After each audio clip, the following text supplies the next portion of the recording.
कार्तिक मास की कृष्ण पक्ष की चतुर्थी को करवा चौथ का व्रत किया जाता है। यह स्त्रियों का मुख्य त्योहार है। सुहागिन स्त्रियां अपने पति की दीर्घायु के लिए यह व्रत करती है। एक साहूकार के 7 बेटे और एक बेटी थी। सातों भाई बहन एक साथ भोजन खाते थे। कार्तिक मास की कृष्ण पक्ष की चतुर्थी को बहन ने करवा चौथ का व्रत रखा।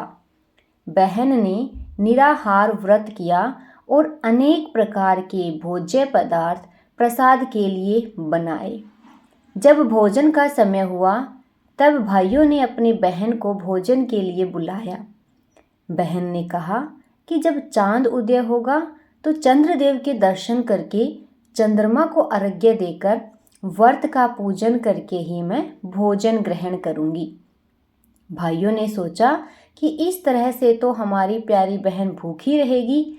इस कारण एक भाई ने एक हाथ में दिया लिया और एक हाथ में छलनी ली और शाम के समय एक ऊंचे पेड़ पर चढ़ गया और दिया जलाकर छलनी से ढक दिया और अपने आप छिप गया। भाइयों ने बहन से कहा कि चांद उदय हो गया है। बहन ने भाभियों से भी कहा कि भाभी चांद निकल गया है, चलकर अर्घ्य देकर भोजन खा लो। भाभियों ने कहा कि चांद तो 2 घड़ी रात बीतने पर ही निकलेगा, हम तो तभी अर्घ्य देंगे जब चांद उदय होगा। बहन कुछ नहीं समझी। अपने नादानता वश बनावटी चांद को अर्घ्य देकर भाइयों के साथ भोजन करने बैठ गई।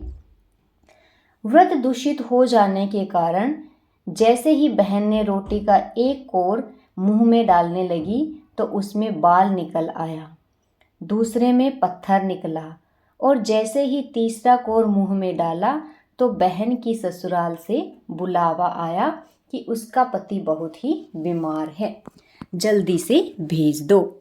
यह सुनकर बहन जल्दी से ससुराल जाने को तैयार हो गई। जाते समय माँ ने साड़ी के पल्ले में एक सोने का टका बांध दिया और सलाह दी कि जो भी रास्ते में मिले उसके पैर छू लेना और सौभाग्यवती रहने का आशीर्वाद मांगना। रास्ते में काफ़ी लोग मिले पर किसी ने भी सौभाग्यवती रहने का आशीर्वाद उसे नहीं दिया। किसी ने कहा ठाड़ी रहे, किसी ने कहा सब्र करने वाली बने, 7 भाइयों की बहन बनी रहो। ससुराल पहुंची तब वहां पर दरवाजे पर ननंद खड़ी थी। बहन ने अपनी ननंद के पैर छुए तब ननंद ने कहा कि सौभाग्यशाली हो, 7 पुत्रों की माता हो और तेरे भाइयों का सुख मिले। यह बात सुनकर जो सोने का टका माँ ने साड़ी के आंचल में बांधा था वो बहन ने अपनी ननंद को खोलकर दे दिया। अंदर गई तो सास ने कहा ऊपर मुंडेर है, वहाँ पर जाकर बैठ। जब वो ऊपर गई तो देखा कि उसका पति मरा पड़ा है। यह देखकर वह रोने लगी। इस तरह भूख प्यास छोड़कर वर्ष भर तक अपने पति को लेकर बैठी रही। प्रत्येक मास की कृष्ण पक्ष की चतुर्थी को चौथ माता आती और कहती करवे ले लो, भूख लगे तो भाइयों के साथ जाकर भोजन कर लो। इस तरह कहते कहते आश्विन मास अर्थात कवार मास में चौथ माता आई और कहने लगी कि बहन तुम्हारे ऊपर चौथ माता नाराज हुई है, वही तुम्हारा सुहाग देने वाली है, तुम उसके पैर पकड़ लेना। जब तक तुम्हारे पति को जीवित न कर दे तुम उसके पैर मत छोड़ना। यह कहकर आश्विन मास की चौथ माता चली गई। उसके बाद में कार्तिक मास की चौथ माता आई और गुस्से में बोली भाइयों की दुलारी करवे ले लो, दिन में चांद उगाने वाली करवे ले लो, ज़्यादा भूख वाली करवे ले लो। तब साहूकार की बेटी चौथ माता के पैर पकड़कर बैठ गई और रोने लगी। हाथ जोड़कर प्रार्थना और विनती करने लगी कि हे चौथ माता, मेरा सुहाग आपके हाथ में है, आप मुझ पर अपनी कृपा करिए, मेरा पति जीवित करिए और आपको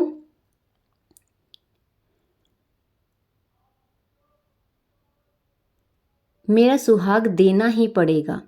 इस प्रकार साहूकार की बेटी अनुन्य विनय करने लगी और कहने लगी कि मेरे से जो व्रत को दूषित करने की भूल हुई है उसे आप क्षमा करें।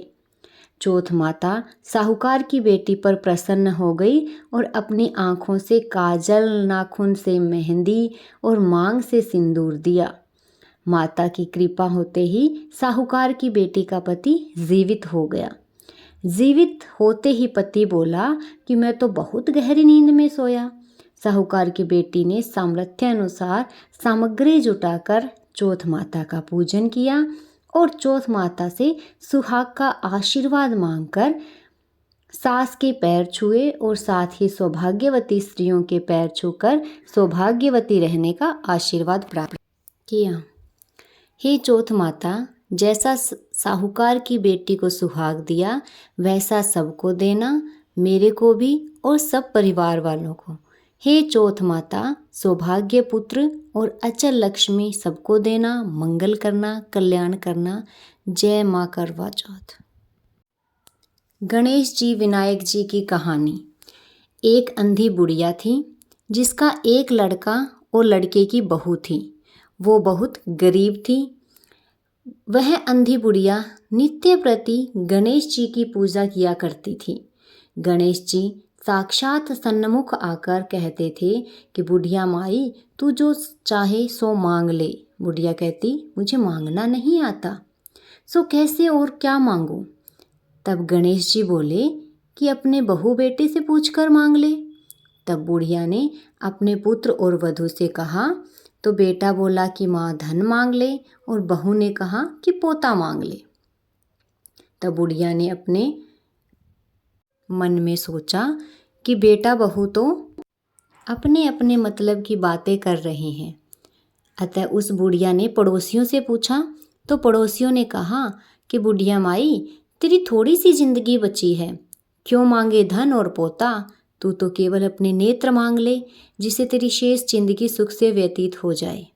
उस बुढ़िया के ने बेटे और बहू और पड़ोसियों की बात सुनकर घर में जाकर सोचा, जिससे बेटा बहू और मेरा सबका ही भला हो वह ही मांग लूँ और अपने मतलब की चीज़ भी मांग लूँ। जब दूसरे दिन श्री गणेश जी महाराज आए और बोले, बोल बुढ़िया, क्या मांगती है? हमारा वचन है, जो तू मांगेगी सो ही पाएगी। गणेश जी के वचन सुनकर बुढ़िया माई बोली, हे गणराज, यदि आप मुझ पर प्रसन्न है तो मुझे 9 करोड़ की माया दे, निरोगी काया दे, अमर सुहाग दे, आंखों में प्रकाश दे, नाती दे, पोता दे और समस्त परिवार को सुख दे और अंत में मोक्ष दे। बुढ़िया की बात सुनकर गणेश जी बोले, बुढ़िया माई, तूने तो मुझे ठग लिया। खैर, जो कुछ तूने मांग लिया वह सभी तुझे मिलेगा। यूं कहकर गणेश जी अंतर्ध्यान हो गए। हे गणेश जी, जैसे बुढ़िया माँ को मांगे अनुसार आपने सब कुछ दिया है, वैसे ही सबको देना और हमको भी देने की कृपा करना। जय गणेश जी महाराज, जय करवा चौथ माता, जय हो। कहते सुनते सबको अपना आशीर्वाद देते रहना।